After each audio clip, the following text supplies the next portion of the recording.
So, ladies, welcome to the, and gentlemen, welcome to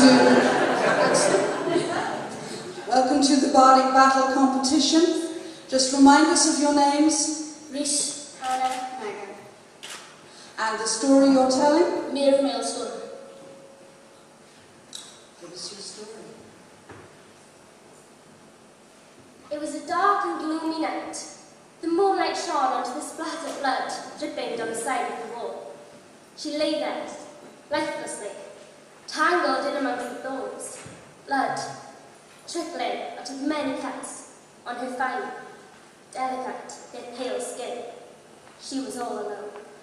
I suppose you may be wondering how all of this happened. Well, I suppose we should tell you in case it happens to you. It all started when a little girl was left all alone in the big, ancient house. She had fiery red hair and emerald green eyes, which sparkled with life. Her name was Wendy Johnson. Her parents had gone out for the night, and her babysitter was ill, so she was all alone. Shortly after her parents had left, she settled down in her favourite chair about to read a book. But as she sat down, she heard the doorbell ring. Ding dong. She thought, I am not expecting anyone. So she got up out of the chair and left the living room. She entered the dark hallway and approached the old wooden door. She opened it with a creak, and lying on the ground before her was An antique wooden box. She picked it up and stepped outside, looked around, but there was no one in sight. She stepped back in and looked at the box curiously. There was no writing on the box, but there was a tag, and she looked at it. It said, Name, Mary Milestone. Instructions, play safe. So she looked at it and thought it must be for her parents, so she closed the door and entered the living room. She placed the box down on the floor and sat down ready to open it. Just as she was looking at the box, she noticed that it needed a key, but she didn't have a key. So she got up and ready to go back outside to see she dropped it. When there, lying by her foot, was a little silver key. So she placed it in the lock, and the box opened. And inside the box was a little china doll. And this china doll had polished black eyes and rosy red cheeks, and a wicked grin spread across its face. But these things did not matter, because all Wendy noticed was the big red ruby placed in the middle of the doll's stomach. She thought this ruby was quite beautiful, so she put it on the fireplace, where she could almost see it. As the night drifted on, Wendy felt rather tired, so she sat back down in the chair and pulled a blanket up over her. But as she sat down, her eyelids felt like lead. They began to close. The world went dark. Within moments, she was fast asleep. As soon as she was sleeping, the moonlight glistened into the room, and the doll's ruby began to glow. The doll had become alive. It had got up off the fireplace and climbed on the railing. It tiptoed past Wendy. Wendy was still asleep. She clambered up the stairs creaking at every one. She made her way into Wendy's room, and Wendy was still not awake. Wendy awoke to the sound of the grandfather clock in the hall chiming midnight. She looked up to the fireplace, but the china doll was not there. She knew she'd put it there before. She began searching for it. She searched the house from top to bottom and from bottom to top. She searched in every room, in every cupboard, in every corner, but still, it was not there. In the end, she thought, maybe I did leave it outside. So she once again approached the door, opened it, and stepped into the overgrown garden. But as she set foot outside, the door slammed shut behind her. She spun around as quick as she can and tried to open the door, but it would not open. She was locked outside. She turned round, and standing there before her was the china doll. She screamed in fear, spun around, and clambered desperately up the drain pipe. She jumped onto the ledge of the window and pulled herself up. But as she reached the open window, the doll was there once more. Wendy let out a second horrified shriek, but the doll just laughed and pushed her away, sending her plummeting down to the garden below. Her parents arrived back later that morning to find their daughter dead, lying, tangled up in the weeds in the back garden. We don't know the rest of the story. All we know is that The China doll has not been seen since.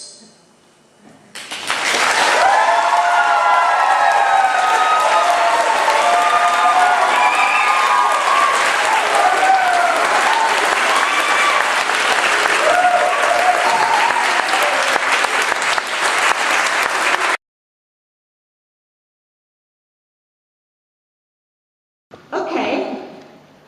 Why did you pick Little Red Riding Hood? Well, I did it on an essay in year 6, so I thought I'd try and do it. All right. Are you ready? Yeah. Take a nice deep breath. Good girl. And let's hear your story. Now, one day there was a little girl called Little Red Riding Hood. She loved the colour red. Red bedroom, red clothes, even red hair. She loved the colour red, so she went outside into her back garden, and there was a lovely red rose between a thorn bush. So she picked the red rose for her grandma and put it into her basket. She went inside of her house and got some of Grandma's favourite chocolate chip cookies, and she decided to go and see Grandma since she wasn't well. So she skipped down the lane, and as she was skipping down, there was a black figure coming towards her. And as she got a glimpse of this figure walking beside her, there was a green, long, warted nose, creepy red. So she ran to Grandma's house, shouting, "Grandma, Grandma, where are you? I don't want to play hide and seek, come out." She listened quietly. There was no sound. So she ran upstairs into Grandma's room, shouting, "Grandma, come out, please." And there was a lump, that size of Chloe's head, underneath the blanket. So she rolled back the blanket, and there was a frog,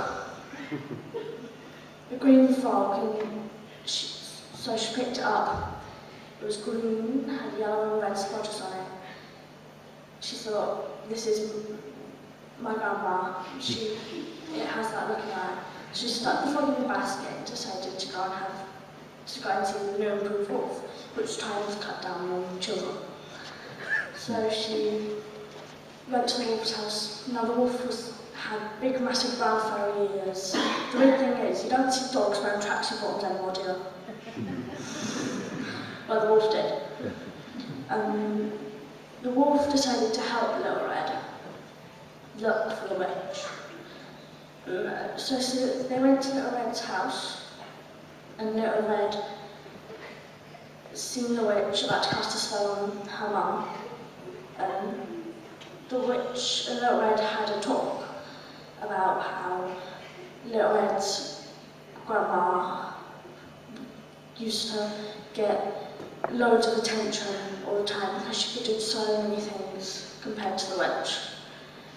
But one spell that she only used once was how to make her beautiful. Now that had backfired and turned her into the green watered witch that she is known for now.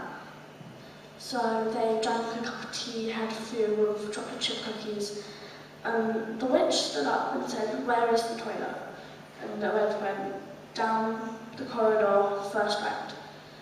So the witch was about to turn around. She picked up her wand, about to cast a spell, and the wolf stood up, casted a spell that made the witch freeze.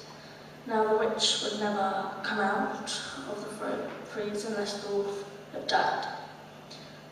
Now the wolf had finished his cup of tea, his biscuits, and decided to dig a hole, 5 meters wide, 5 meters deep. So he stuck the witch in it, and nothing really happened until 3 years later.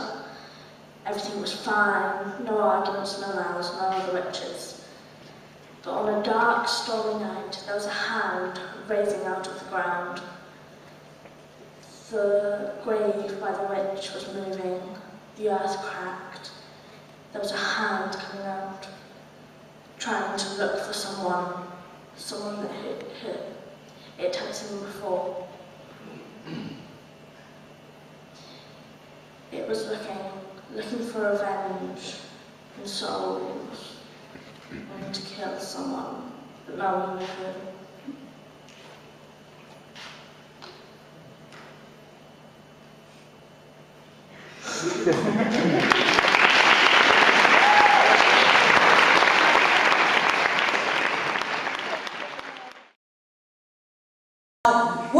What's your story called? The smoke. And is this one that is this a traditional story? No. I've written it. You wrote it? Okay. Let's hear Abby and Angel telling the smoke. One day, a very unusual, deadly silence had put the town of Turnham in fear. A family of three, a mother called Felicity, a father called William, and a daughter called Bryony, had lived on the outside of this town in the middle of Brookden. This town wasn't big, but it had everything they needed inside. If it didn't, then the town would slowly die, as there weren't any roads leading off the town to go to another one. It was only desert, hundreds and hundreds of miles of pure orange sand. Well, as we were saying, the family of three were sat down at the breakfast table, not really eating their breakfast. Felicity was combing her short, blonde hair. The soft features of her face were calm and serene. William, on the other hand, was scratching his tousled grey hair, doing a puzzle in the newspaper. The hard features of his face were scrumpled up in confusion. Bryony, who sat on the far end of the table, was also combing her long brown hair. She was also eating her breakfast. Women can multitask, you see. A slight rumble began, but at first the family of three thought nothing of it. When it happened before, nothing bad happened to them, but it began to shake more violently, making the cereal box topple over and the milk bottle, and it smashed on the floor. William stood up and went to the window and looked out of it. He could see his neighbours and his neighbour's neighbour and so on stand outside of their houses looking really scared as they stared up the street towards the smoke. It looked a bit like a blimp and it was heading their way. He could also hear screams from other villagers in the middle of the smoke. He shouted to Felicity to grab Bryony and run. All three of them started running towards the desert. They didn't go equipped with water, so 10 minutes in they started getting tired. Felicity tripped on a rock and fell over, so William stopped to help her, but Bryony was already too far ahead to hear them as they screamed as they got choked and smothered by the thick black smoke. Not too long later, she realised she was by herself. She screamed for them, but they never answered, and she knew that by turning back, nothing good would come of it. Bryony carried on walking north until she saw a puddle of water far ahead of her. Dying of thirst, she ran towards it until it faded. It must have been her imagination, she thought. She continued, exhausted, tired, hungry, thirsty, until she came across a lonely palm tree. So she decided to sleep there for the night as it was getting dark. She crouched down under the tree and cried softly for a while until she slowly fell asleep. In the morning, she could just see in the hazy distance a person standing there. So she stood up to get a better view of them. But as soon as she stood up, they ran away. So she ran after them with the last of her energy. And not too long later, she came across a town. It looked just like Turnham, and it was dark and gloomy. And all the people she could see had one big eye in the middle of their faces. Bryony noticed that these beings looked unhappy. They had big, gloomy faces and were all lined up, heading towards the centre of the town. In the centre of the town was a gigantic woman called Barbara, 10 feet up and 10 feet across. She had short, frizzy red hair, a big green eye like everyone else, and terrifying sharp teeth, and a triple chin. She had lots of the black smoke was billowing from her mouth. She aimed at using the smoke to mutate everyone into beings like herself. They would become her servants, and she would use them to take over the world. Bryony noticed that this woman was the cause of all problems and the source of all smoke, but as she turned round, she saw a shop, an identical shop to the one in her old town.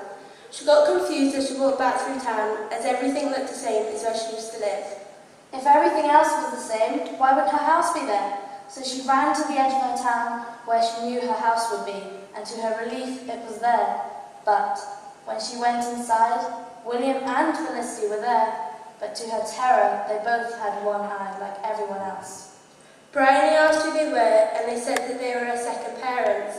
They also told her that she should try hide from the big woman in the centre of the town, as if she got caught she had been mutated. She almost instantly knew that everyone in this town was cursed, including her parents. She also remembered a big sword on the town church wall, so she ran to the church and with all her might she pulled it from its grip on the wall. And she ran to where Barbara was. She knew what she had to do. As Barbara started to show, Bryony started to hide. She knew that she had to keep down and out of the way. Barbara suddenly caught a glimpse of Bryony, but it was too late. Bryony jumped up and plunged the sword into Barbara's back. Barbara screamed and writhed in pain, and she started to fall backwards as the smoke appeared from her wound. Bryony was afraid for her life to get squashed by the fat woman, so she ran out of the way. The smoke started to spread around the entire town. Bryony ran back to her house, held Felicity and William tight, and waited. Bryony could see through the window that the smoke was coming, and as she looked up towards her parents, she could see that they were changing. One big eye was starting to turn into two individual eyes. She then found herself back at the breakfast table, a brush in one hand and a spoon in the other. She felt safe again.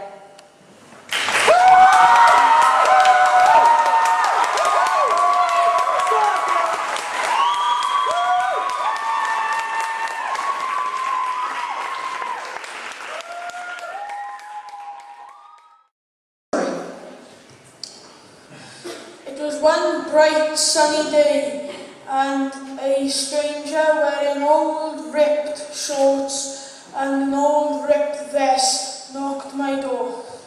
And he had written on the side of his top, British Gas.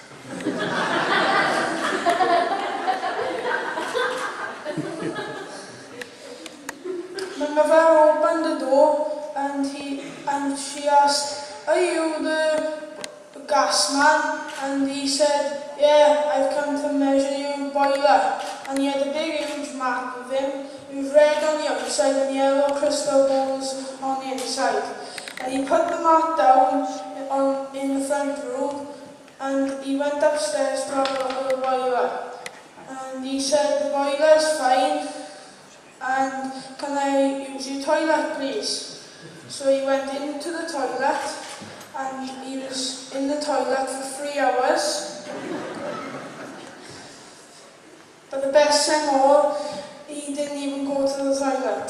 So he was singing, dancing and praying in the toilet.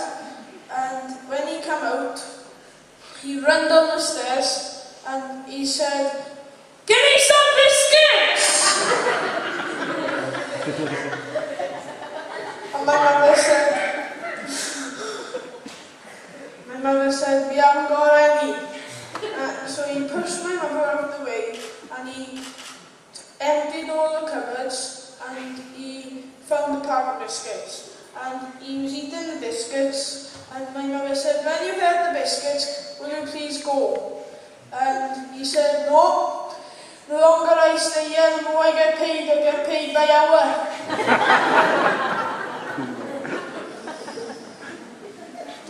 So he finished eating the biscuits and he walked upstairs into my bedroom and he found a laptop. It was my father's laptop and his Facebook was still logged in. So he went on my father's Facebook for 2 hours till 3:30, and then my mother had found out if I chuck his mat out, perhaps he'll go. So she picked his mat up and chucked it out, but he was watching her on top of the stairs. So he crept down the stairs into the kitchen and then into the living room, into the into the kitchen and into the conservatory and opened the back door. So he walked round the front, and my mother was walking upstairs to find him to get him out. So he came, he opened the door and he smashed it, and my mother screamed. So as she was walking down the stairs, he had the mat ready to strike, and as she came, went to hit her, and my mother grabbed the carpet, and they were fighting over the carpet, and she threw him. So he threw her. He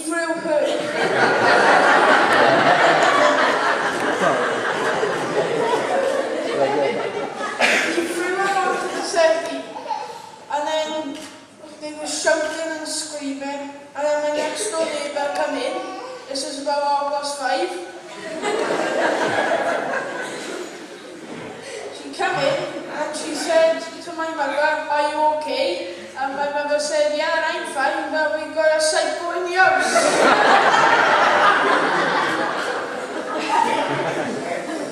So he runs to the next door neighbour and he starts dancing with her, and he picks her up on his shoulder and starts running around with her.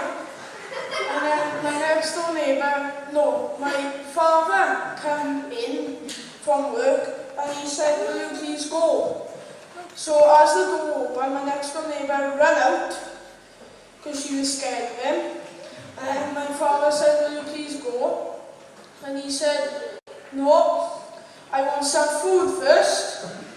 So my father asked him, "What do you want?"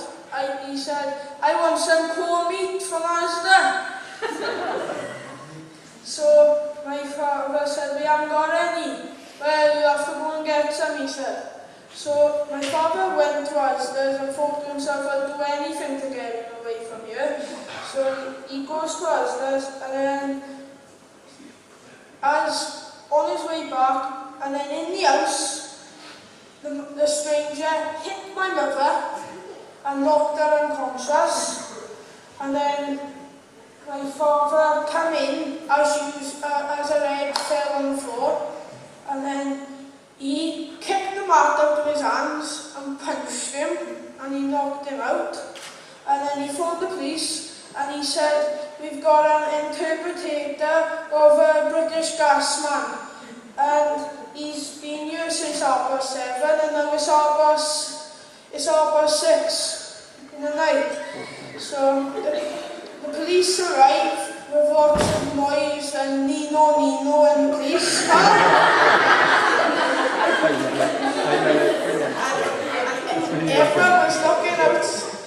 Everyone was looking out of the windows, and as they came in, and they said, "He's a thief." So he was a thief anyway. So they took him to prison. The stranger was a thief. They took him to prison, and then we all lived happily ever after.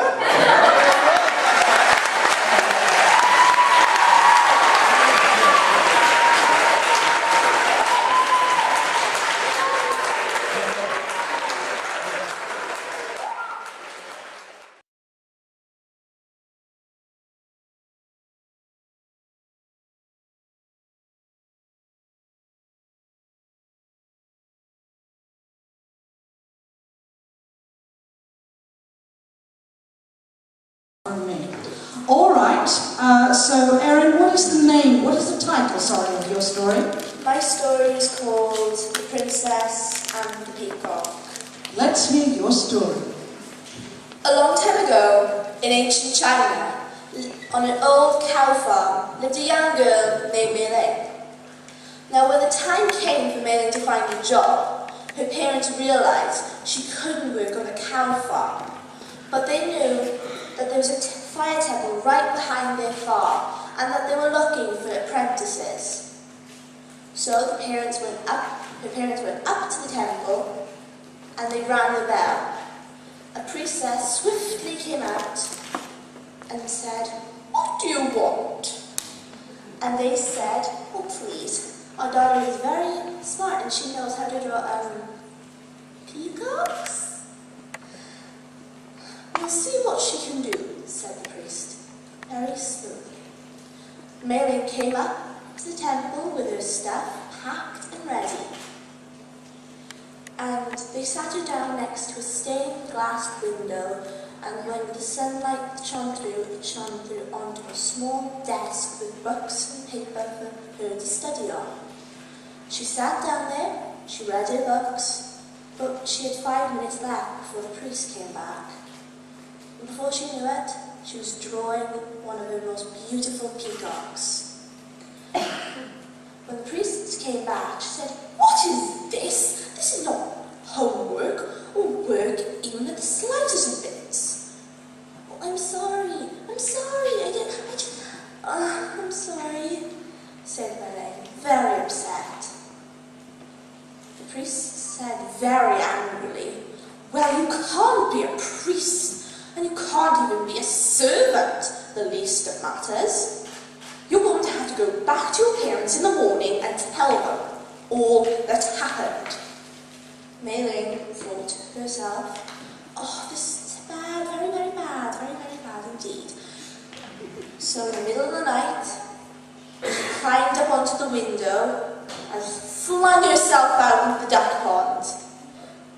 When she got up, she shook herself dry and started running. She ran as fast as she could, and when she got about 5 miles away, she just couldn't run anymore.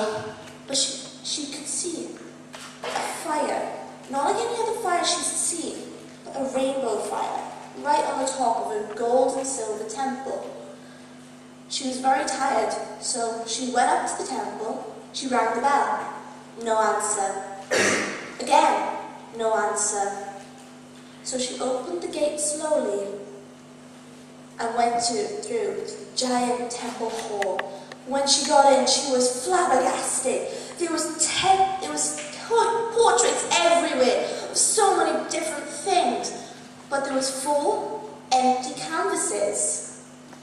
Oh, she thought to herself, "Oh, this is really good. I can draw my favourite things."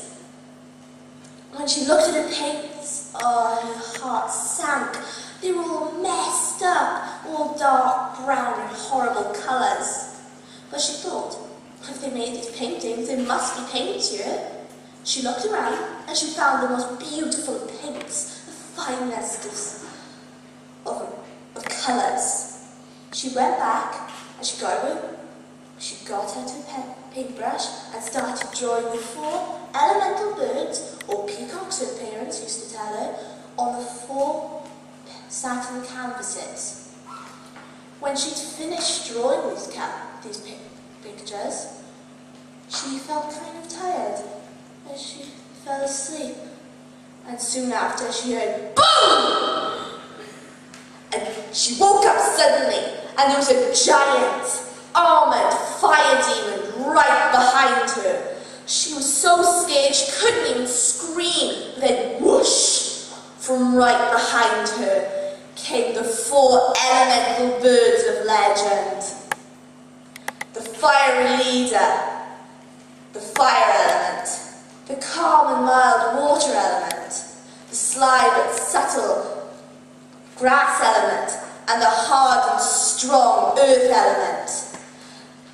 Before she knew it, there was a battle going underway. Blood everywhere, claws scratching and teeth biting into flesh.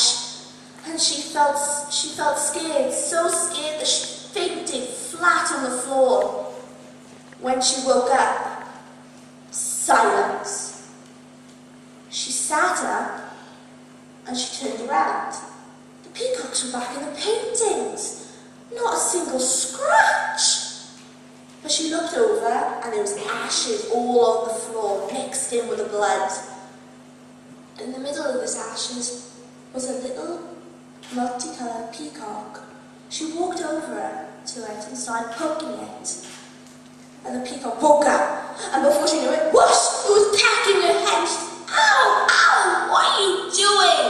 And the little peacock said, "Well, you woke me up from my sleep, and why am I covered in ashes?" She said, "Well, excuse me, I didn't know what happened. It's just, you Oh, I can't explain, but you were a fire demon. I was? Oh, yeah. Yeah, my parents didn't me into that. They hated me because of my colours. Well, don't worry, you're safe now. Yeah, thanks to you. Well, sorry. So, they started cleaning up, and when they'd finished, the little peacock kind of felt sorry for my leg. So, she put 3 of her finest feathers into her hair. She felt a rumble. She closed her eyes, and when she opened them, she was in the most magnificent of dresses. The peacock told her she was a princess because she had saved her. And from then on, they helped anyone or anything that came into the temple. The end.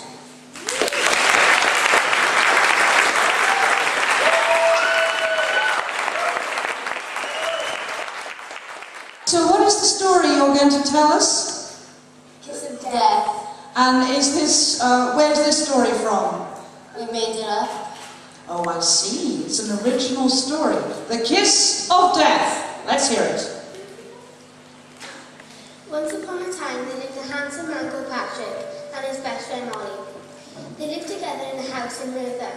It was scary, spooky, and full of tricks in their neighbourhood. But Patrick didn't mind. He had all the trust he needed. But Molly, on the other hand, didn't know who to trust. One night, Molly and Patrick were invited to a masquerade ball. They accepted and went very well dressed, and there at the ball, Patrick met the most beautiful lady he ever saw. She had golden locks and sapphire blue eyes and the reddest lips like roses. Patrick believed her to be the most beautiful woman in all of Wales and beyond. He discovered that her name was Belle. She asked him to dance, and he agreed, of course, because he was love-struck. They danced the night away, though Patrick was unaware of Molly's glaze of jealousy and Belle's strange behaviour as she avoided any eye contact he tried to make with her. But he didn't care. All he thought was of loving her. He wanted to kiss her, so he did. Then all of a sudden he collapsed to the floor, dead. That kiss was no ordinary kiss. It was the kiss of death. Belle revealed herself to be the evil enchantress of Merthyr, going to destroy all love in Wales. The clock struck 12, and Belle's amazing hair turned straight and then turned into a raven black mess. Her sapphire eyes twisted into a vicious green. The red from her lips melted away, revealing the dark black underneath. She was really horrific. Patrick woke up like he would from a bad dream. He was hovering behind what seemed like a graveyard, and then in the middle was a crowd. As the crowd separated, he looked at the new grave, and there, to his horror, had his own name upon it. But how could this be? There was only one possible answer. Patrick was a ghost. The enchantress cursed him and all that he loved to roam the earth as ghosts for eternity. Molly was crouched over his grave, sobbing her dear heart out. Overwhelmed by grief, she declared her love for him, then also admitted that she was nothing without him. Slowly, she rose from the ground and walked away towards the train track. Patrick desperately trying to grab Molly back. It was no use. His hands passed straight through her. Still crying, Molly jumped from the ledge just as the train was passing. That train was no ordinary train. It was a Merthyr steam train. Then suddenly, time stopped. Belle appeared, laughing. Is this really what you wanted? She smirked, and then time began again. Patrick knelt down by Molly's dying body, tears filling his eyes. Molly's beautiful tan skin turned deathly pale. Blood trickled from her open wounds. Patrick stood there, watching the horror being done. Then all of a sudden, Molly began to glow, and her spirit rose from the rusty tracks.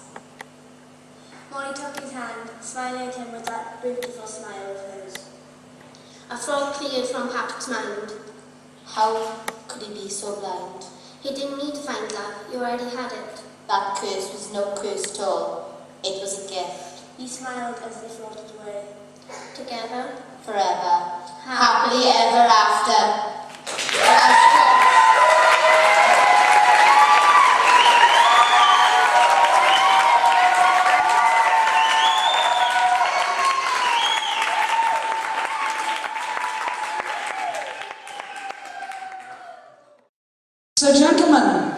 Is this a new story or a traditional folktale? What are we getting? Well, we've taken a traditional story and put our own spin on it. And what's it called? The Welsh Dragons. The Welsh Dragons. Gentlemen, tell us, the Welsh Dragons. One scorching Friday summer's afternoon, the children in Yellow Pasture School were tired and hot because the sun was beating down on their faces. It was the hottest day since records began, and that's all the nation could think about, was the sweat pouring down their foreheads and onto their faces. And what did they want? They wanted water, cold, crisp and thirst-quenching water. Miss Costa, who was the children's very kind teacher, decided it was way too hot to have history, and it was such a lovely day. She took the children outside and gave them a task. Now children, it's much too hot for normal lessons, so today you're going to be designing your own Welsh flags. I want to do a red one! I want to do a white one. Oh, well I'm already on my 15th cup of coffee, so I don't need any more stress. So why don't you just go into 2 stress-free groups? And so the teacher walked away, thinking everything was fine, but it wasn't. That night the children began plotting. The red team made red bandanas, And the white team made white bandanas. and it was settled. The battle would begin at lunchtime tomorrow. The next day, the children walked into school, looking completely normal, ready for a completely normal day. But as the bell sounded for lunch, they fastened their bandanas around their faces and prepared to fight. Let the battle begin. Hello, I'm your referee today, and we're going to be deciding who's best, the red dragon or the white dragon. Round 1, endurance. You will have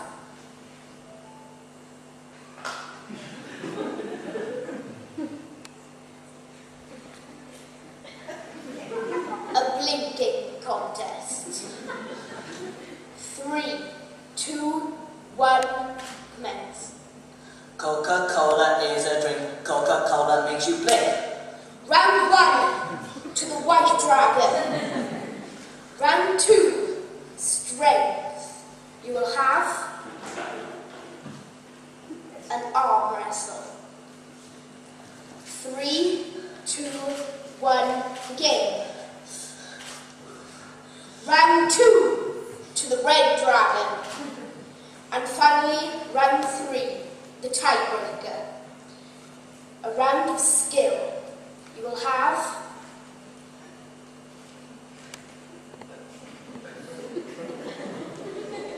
a thumb wrestle.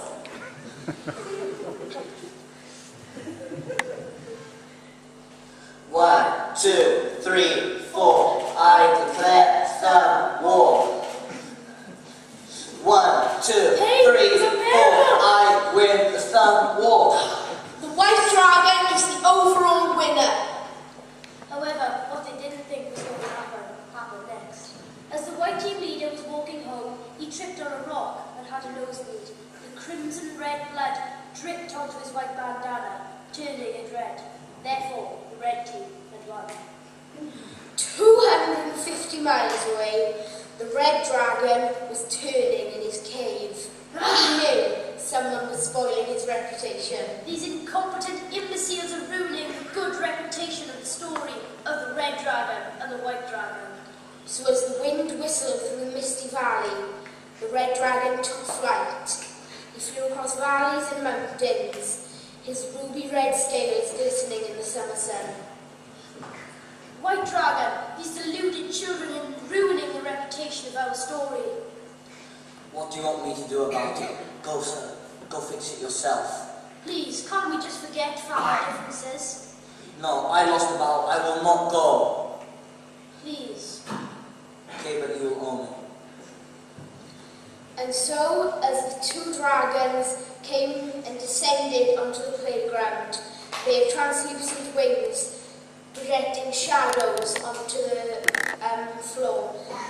The children were screaming, or so they thought. It turned out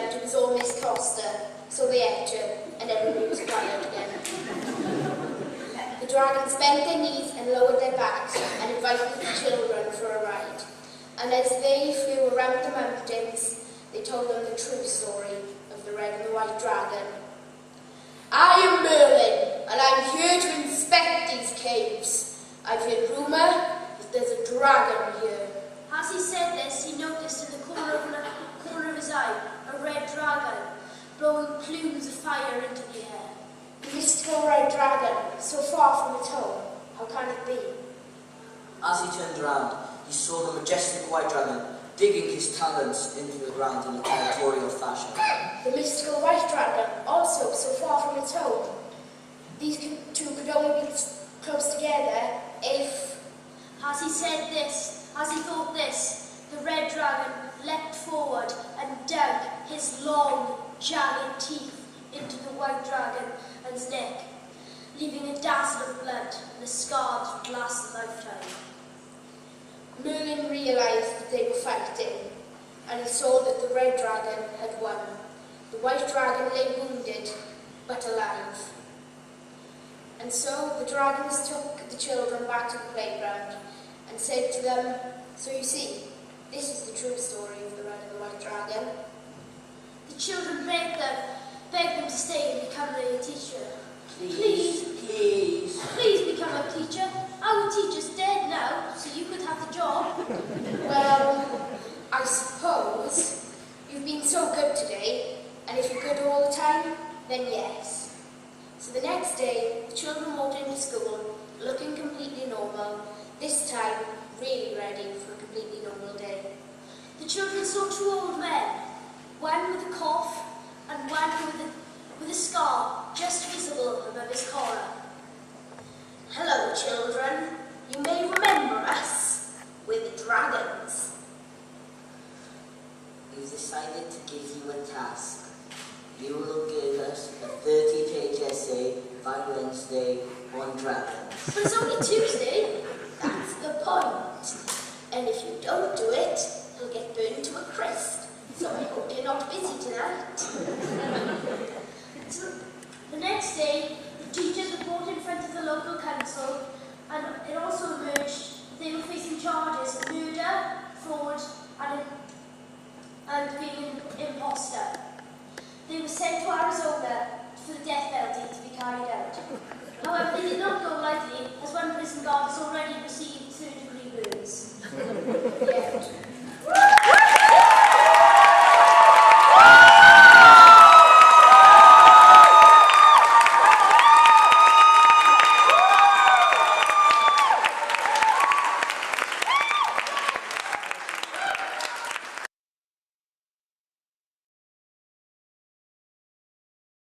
Welcome to the competition. So what school are you from?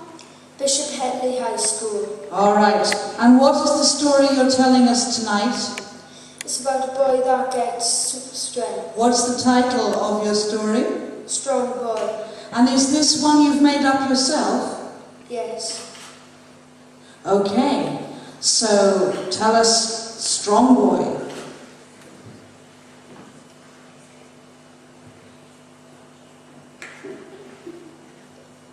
Once upon a time, there was this boy called Raphael. Raphael was 12 years old and lived in China. He was a lumberjack. He may have been very energetic, but he wasn't very strong. One day, he set a fishing trap in the lake. And after work, he went down the pathway to the lake and was thinking, all them fish can make me nice and strong. But when he got to the lake, the fishing trap was ripped open, and there was fish laying on the land with rips in them. Raphael thought, who could have done this? It couldn't have been my master. So Raphael prepared the trap, put it in the lake, and hid in the bushes. He waited there for half an hour, and then, all of a sudden, there was bubbles coming from the water, from the lake. And then, whoosh! There was this big demon, twice the size of Raphael. Raphael was scared and also angry. But when the demon grabbed the fishing trap and ripped open, guzzling the fish down, Raphael wasn't scared anymore. He was angry. He reached behind his back and grabbed his axe. And then without thinking, he leapt out of the bushes and grabbed a hold of the demon's beard. The demon shot furiously to get the Raphael off, but Raphael was determined to hold on to the beard. Even though the demon was twice the size of Raphael, he wasn't as strong and as energetic as Raphael. So that meant the demon lost. The demon fell to the ground on his hands and knees in the water. Raphael, still holding his beard, was about to chop his head off when the demon said, "Wait. I can grant you anything you want. Riches, gold, diamonds, strength." And Raphael said, "Wait a sec, did you just say strength?" And the demon said, "Yes." And Raphael said, "I want strength. I want strength of 10 elephants. And the demon said, "We must get to dry land before I can do this." So Raphael, still holding his beard, went on to dry land. The demon grabbed a banana leaf and started vomiting it. When he finished vomiting, he turned around to hand it to Raphael and said, "Drink this, and you'll have the power, not only the power of 10 elephants, you'll have the power of 10,000 elephants." So Raphael took the banana leaf, and without thinking, he started drinking it. He drank it to the very last straw.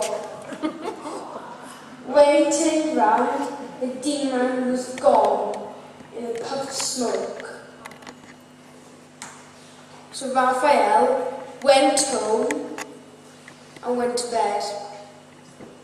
When Raphael woke up in the middle of the morning, he was thinking, was that just a dream?